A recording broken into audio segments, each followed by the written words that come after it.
Kalau saja aku tahu hal ini sebelumnya, aku tidak akan percaya padanya. Sekalipun aku cantik dan kaya, suamiku selingkuh dengan ibu teman anakku di sekolah. Hai, nama aku Fitri. Aku berumur 35 tahun dan tinggal di daerah Jakarta. Saya telah menikah selama 14 tahun dengan seorang pria yang 5 tahun lebih tua dari saya. Kami memiliki 2 anak bersama. Keduanya masih belajar. Sebelum menikah, saya adalah seorang karyawan kantoran.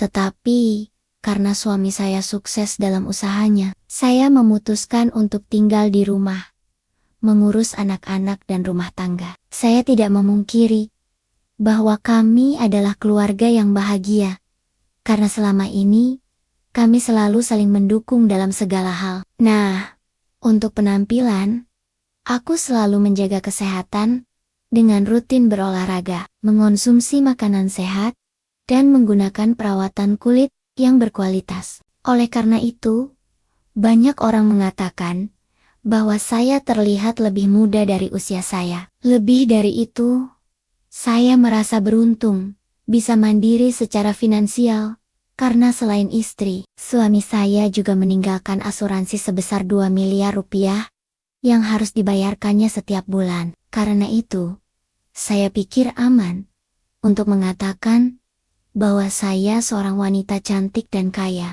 Namun ironisnya, meskipun aku memiliki segalanya, aku tetap tidak bahagia karena dikhianati oleh seseorang yang dekat denganku. Semua berawal ketika putra bungsuku, Kenzo, masuk kelas 2 SD. Saat itu, sekolah tersebut mendatangkan guru dari Korea karena program pemerintah untuk mendatangkan guru asing guna meningkatkan pendidikan Indonesia. Jadi ada satu guru yang menarik perhatianku, karena dia cukup tampan, berkulit cerah, berhidung mancung, dan bermata menawan. Namun karena aku sudah bersuami, aku berusaha untuk tidak menghiraukannya. Walaupun, dia selalu menyapaku dengan hangat, setiap kali kami bertemu. Suatu hari saya pergi menjemput Kenzo dari sekolah, dan melihat sebuket mawar merah muda yang indah di mejanya. Saya tanya dari mana asalnya. Dia bilang, dari Bu Sarah, ibu salah satu teman sekelasnya. Awalnya saya tidak mempermasalahkannya, karena memberikan bunga kepada anak-anaknya bukanlah hal yang aneh bagi orang tua. Namun yang membuatku risih adalah ketika Bu Sarah sering datang menjemput Kenzo di sekolah. Dan ia selalu mengenakan pakaian yang sangat menggoda. Kadang-kadang dia mengenakan gaun ketat yang menonjolkan dadanya, atau rok yang memperlihatkan pahanya. Meski aku merasa tak enak, aku tak pernah berkata apa-apa, karena tak mau membuat masalah. Lalu suatu hari setelah menjemput Kenzo dari sekolah, suamiku tiba-tiba meneleponku dan memintaku untuk menemuinya di sebuah kafe dekat sekolah. Ketika saya tiba di kafe, suami saya tampak sangat marah dan terdiam cukup lama. Akhirnya, dia bicara dan berkata, "Tahukah kamu kenapa aku di sini?" Terkejut, aku menjawab, "Kenapa?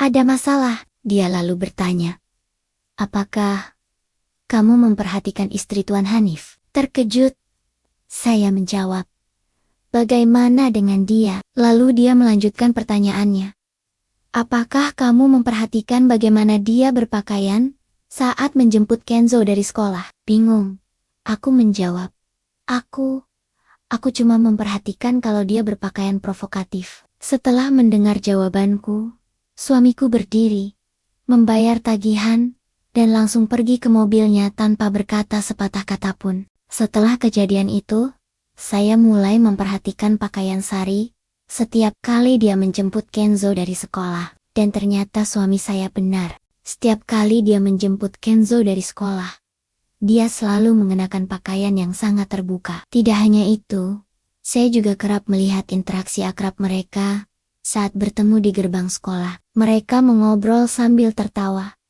bahkan terkadang berpelukan. Saya merasa sangat sedih dan marah ketika melihat mereka berdua bertingkah seperti itu, karena jauh di lubuk hati saya tahu bahwa mereka berselingkuh. Untuk mengonfirmasi kecurigaanku, aku memasang aplikasi pelacakan di ponsel suamiku. Aku tahu ini salah, tapi aku perlu tahu kebenarannya. Karena aku tidak tahan lagi dengan ketidakpastian ini. Aplikasi pelacakan menunjukkan bahwa suami saya sering mengunjungi kafe dan restoran di dekat sekolah Kenzo saat makan siang. Awalnya kukira itu hanya kebetulan. Tapi suatu hari, aku melihat mereka bertemu di sebuah kafe. Mereka tidak hanya bertemu, tetapi mereka juga berpelukan erat. Melihat itu, hatiku hancur berkeping-keping. Ternyata kecurigaanku selama ini benar. The more I thought about it, the angrier I became. Bagaimana mungkin suamiku selingkuh dengan orang lain?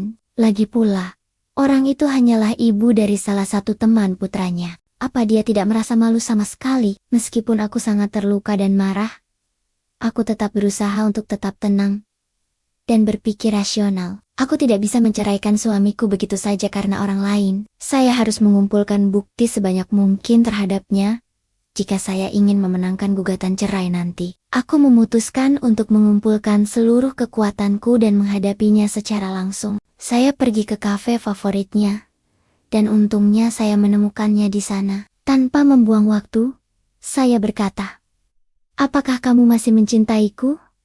Atau mencintai orang lain?" Dia menundukkan kepalanya karena malu, dan tidak menjawab pertanyaanku. Itu kesalahan pertamaku. Alih-alih terus menanyainya, saya malah memberinya kesempatan lagi. Saya katakan kepadanya bahwa saya ingin memperbaiki hubungan kami demi anak-anak kami. Namun, usaha saya untuk menyelamatkan pernikahan kami tidak mendapat respons positif. Suamiku masih bersikap acuh tak acuh dan tampak tidak berminat memperbaiki hubungan kami. Ia bahkan berani mengatakan, "Kamu sudah tua, dan tidak akan ada yang menginginkanmu jika kamu tidak bersamaku." Dengan kalimat itu, pupuslah sudah semua harapanku untuk berbaikan dengan suamiku. Saya menyadari bahwa dia tidak mempunyai niatan untuk memperbaiki pernikahan kami. Jadi saya memutuskan untuk mengambil tindakan. Saya mengambil semua bukti yang saya miliki,